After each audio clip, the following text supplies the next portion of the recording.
We're going to return now to our coverage of Syria after the fall of the Assad regime.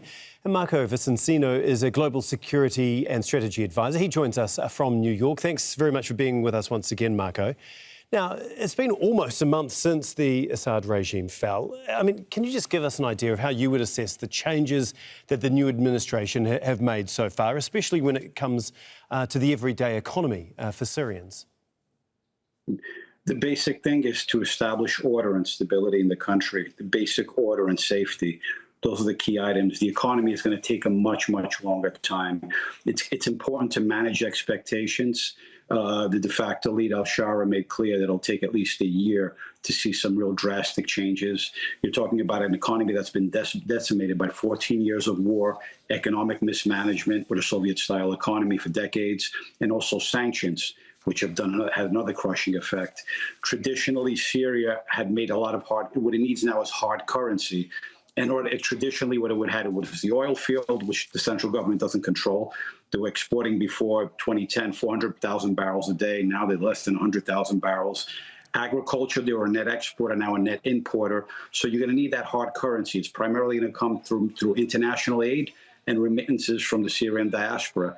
And other countries individually going to have to make the choices of how much to give. And much of that depends upon diplomatic and recognition from the international community to take the HTS-led government off of the terrorism list and to start the process of lifting the sanctions. We ran a story about 10 minutes or so ago explaining how HTS had been running most of the northwestern province of Idlib, and local people paying their taxes and getting a public service in return.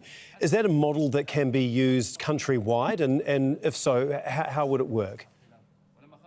Basic lessons. It's going to need a lot more than that. Remember, it was just one province in a wider country. Now you have to, and in that province, they had security and stability. They controlled it fully. Now they have to take control of many parts of the country, even areas that are technically under its jurisdiction. In the west of the country, I mean, there's areas that they may not even control. There's still members of the former regime that are still out there, that still have weapons. And then the east of the country, they don't even control yet. And that's where that's where the oil is. Those are controlled by the Kurdish elements. So the new government, to replicate what they did in Idlib, and an area that they were controlling for several years, now it's a new ball game. You can draw some lessons, but you're going to have a lot more. You need a process of internationalization of the entire recovery effort. What does that mean, the internationalization of the effort? Does it involve bringing other countries in to actually help the new administration? Yeah, what I mean by that basically is in order to get access to foreign currency, international aid is coming in, yes. You have also, but the thing is that the real currency, the real investment is going to take time.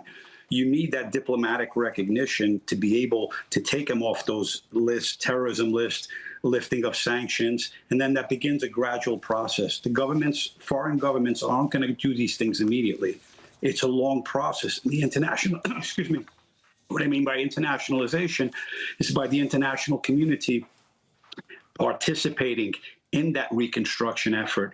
Yes, you can have Turkey that has a technical expertise. It has raw materials to be able to provide the building on the infrastructure. We can create many jobs, but you're going to need money to support it. You expect that money a lot to come from the Gulf states, which are still wary. It'll take some time to begin the diplomatic effort and to begin the recognition and to build that trust international. And then the Western countries, although they may not give money, it's their diplomatic recognition that'll give the international financial institutions the ability to start the process of giving loans and to further expand the reconstruction effort. It's a multi-pronged. It's the economic process. A lot of it begins, ultimately depends much on the political and diplomatic process. It's all interconnected, interlinked, and intertwined. Yeah, clearly plenty of work to do. Thank you so much, as always, Marco Vicenzino, Global Strategy Advisor for us there.